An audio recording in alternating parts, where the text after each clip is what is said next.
What if I told you that the work that you do in the next few weeks will determine whether you're harvesting abundance this summer or just hoping that your plants survive?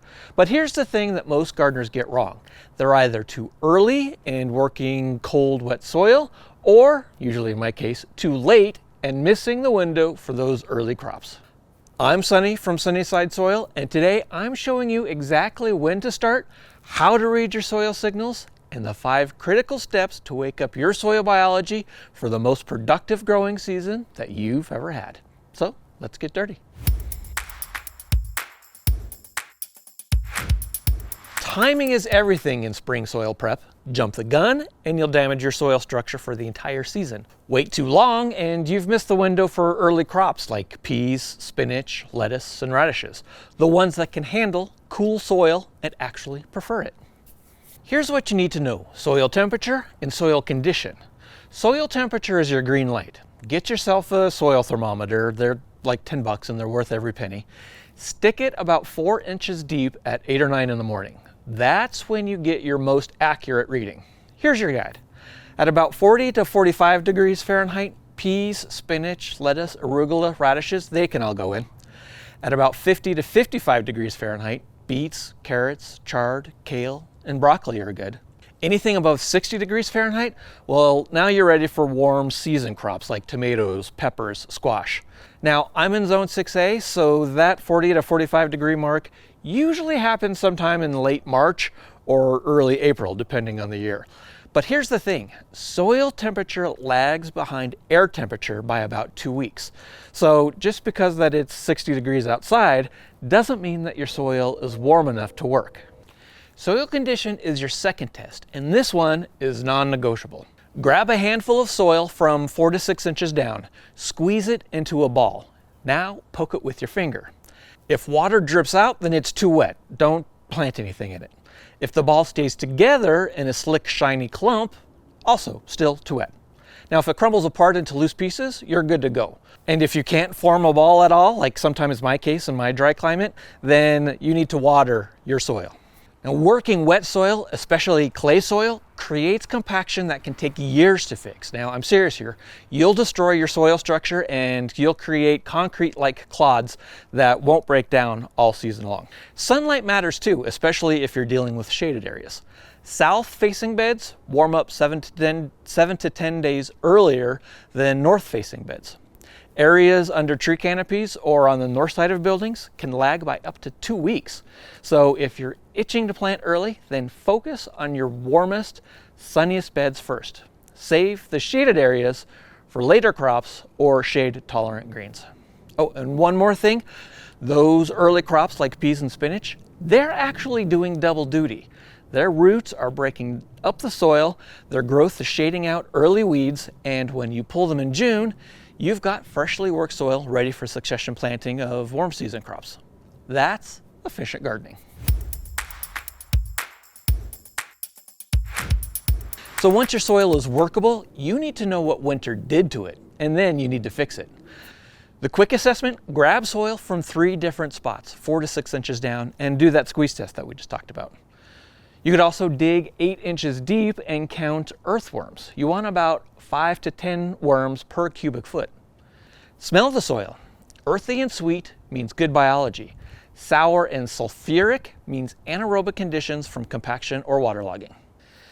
If you've got compaction, then the broad fork is your answer. Not a tiller, never a tiller in the springtime. Tilling destroys fungal networks, brings up dormant weed seeds, and pulverizes soil structure. The broad fork aerates without inversion. The technique: drive the tine straight down and rock it back and forth gently, just enough to lift and fracture the soil. You'll feel it break apart underneath. Move back about 6 inches and repeat. You don't have a broad fork? Well, then you can use a digging fork. It's the same principle: vertical insertion, gentle rock back and forth, and move it along. It takes longer, but it works just as well. Now here's a critical piece. After you break up the compaction, you need to keep it from coming back. That means adding organic matter immediately and creating permanent walking paths. If you step on a bed after you've uncompacted it, then you're undoing all of this work. Hey, if talking about soil prep in the spring is resonating with you, then I am starting an online community for like-minded individuals like yourself, where we can discuss things like soil health, vermicomposting, composting, and gardening tips. So if that is something that would interest you, then I invite you to click on the link in the description below. Your soil isn't a chemical warehouse. It's a living ecosystem that's been dormant all winter long. Time to wake it up. Finished compost is the foundation, dark, crumbly, and sweet smelling. You want to spread about 1 to 2 inches across the beds and work it into the top 4 to 6 inches. This adds structure, introduces billions of microbes, and provides slow release nutrients. Worm castings are your microbial supercharger, and I'm not just saying that because I'm biased and sell worm castings on my website, sunnysidesoil.com. Add about a 1/4 inch layer top dressed of worm castings, or what I like to do is mix them into the transplant holes. The biology in castings activates everything else that you're adding. Then hit the soil with compost tea. Brew for about 24 hours with molasses for bacteria and kelp meal for minerals and fungi. Drench the soil 2 to 4 weeks before planting warm season crops. Now for those early peas and spinach, you can skip the tea and just rely on good compost. The cool soil won't support the explosive microbial growth yet anyway. Why the waiting period for warm crops? Well, you're feeding microbes, not plants. They need time to colonize, break down organic matter, and create nutrient cycling. But for cool season crops, going in at 40 to 45 degrees Fahrenheit, you're working with slower biology anyway. Just get good compost in there and the system will build as temperature rises. Now here's a pro tip. If you've got bare soil areas that were exposed all winter long, then double the compost and castings. Bare soil loses biology fast from UV exposure and temperature swings. Here's the truth that nobody wants to hear. The work you do on weeds in the next 2 weeks determines whether you're gardening or weeding all summer long. Spring is when annual weeds germinate by the thousands, and perennial weeds wake up from the roots. Deal with them now or fight them all season long. You gotta understand the spring weed flush. When soil temperatures hit 50 to 55 degrees Fahrenheit, you get what's called the spring germination wave. Chickweed, henbit, purslane, lamb's quarters, they're all sprouting right now from seeds that have been waiting in your soil. Most weed seeds need light to germinate, which is why tilling is such a disaster. You're bringing those seeds up from about 6 inches down and giving them exactly what they want. Now, here's a secret weapon for you, the stale seed bed technique. Here's how it works. Prep your bed like you're ready to plant. Break compaction, add compost, rake it smooth, then wait 7 to 10 days. You're gonna see a carpet of tiny weed seedlings emerge. That's exactly what you want. Now take a stirrup hoe or a wire rake and barely disturb the surface, just the top 1/4 inch. You'll kill thousands of weeds while they're still fragile.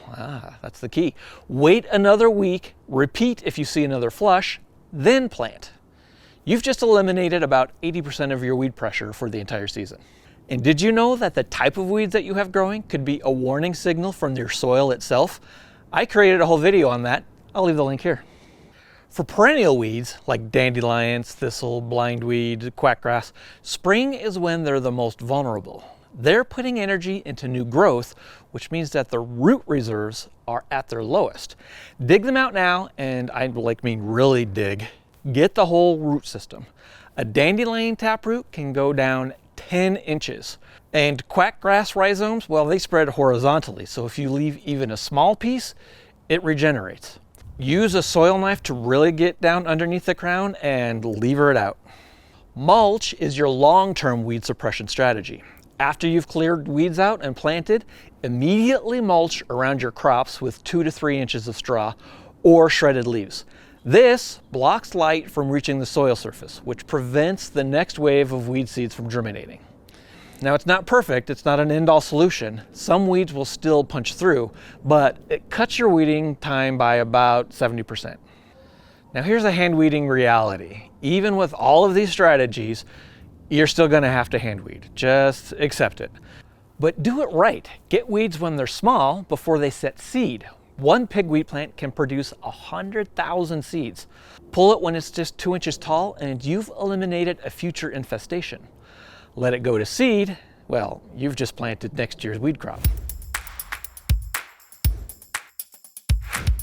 If you've been following good practices, you hopefully mulched your beds last fall and left that protection in place all winter long. That mulch has been doing critical work while you weren't looking. Moderating soil temperature swings, preventing erosion from snowmelt and spring rains, feeding soil biology as it breaks down, and suppressing those early spring weeds that tried to get a jump start.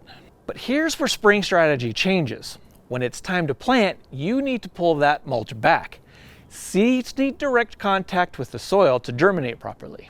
If you try to plant through heavy mulch, you create air gaps between seed and soil. Moisture doesn't wick properly, and germination becomes spotty and unreliable. Now, I've seen people lose entire rows of carrots and beets because they try to plant through mulch. Here's the technique for direct seeding. Pull your mulch back completely from the area that you're planting. Make a clear strip of bare soil. Plant your seeds at a proper depth and spacing. Water them in well to establish that crucial seed to soil contact. Now you wait. Those seeds will germinate and let your seedlings get established. Usually when they're like 2 to 4 inches tall with their first true leaves showing strong. Once your seedlings are established, bring that mulch back in. Tuck it gently around the base of each plant, but you want to leave about an inch of clear space around the stem for air circulation. But for transplants, well, the process is a lot easier. You can pull that mulch back, set your transplant in the ground, and immediately tuck the mulch around it. Transplants are already established with a developed root system and sturdy stems. They can handle the mulch right away. Tomatoes, peppers, brassicas, all your transplanted crops benefit from immediate mulching. Now the moisture equation here is critical. Spring can be unpredictable. You might get a week of warm, dry weather right when your seeds are trying to germinate. Without mulch, that top inch of soil dries out fast and your germination suffers. And what about those early crops going in at 40 to 45 degrees Fahrenheit that we mentioned earlier? The peas, spinach, lettuce, radishes. All those planted in early spring actually benefit from less mulch initially. The soil needs to warm up, and heavy mulch insulates and keeps it cooler. Plant these crops in bare soil, let them get a few inches of growth, and then add a mulch layer. By the time these crops are maturing in late spring, that mulch is keeping the soil cool, which is exactly what cool season crops want as temperatures rise. 5 things: know when to start by reading soil temperature and conditions, assess and break compaction, feed the biology, tackle weeds before they explode, protect with mulch, and get those early crops in when the soil hits between 40 and 45 degrees Fahrenheit. Then prep your main beds for warm season ahead. So drop a comment. What are you planting first this spring? And if this helped, share it with another gardener. I'll see you on the next one.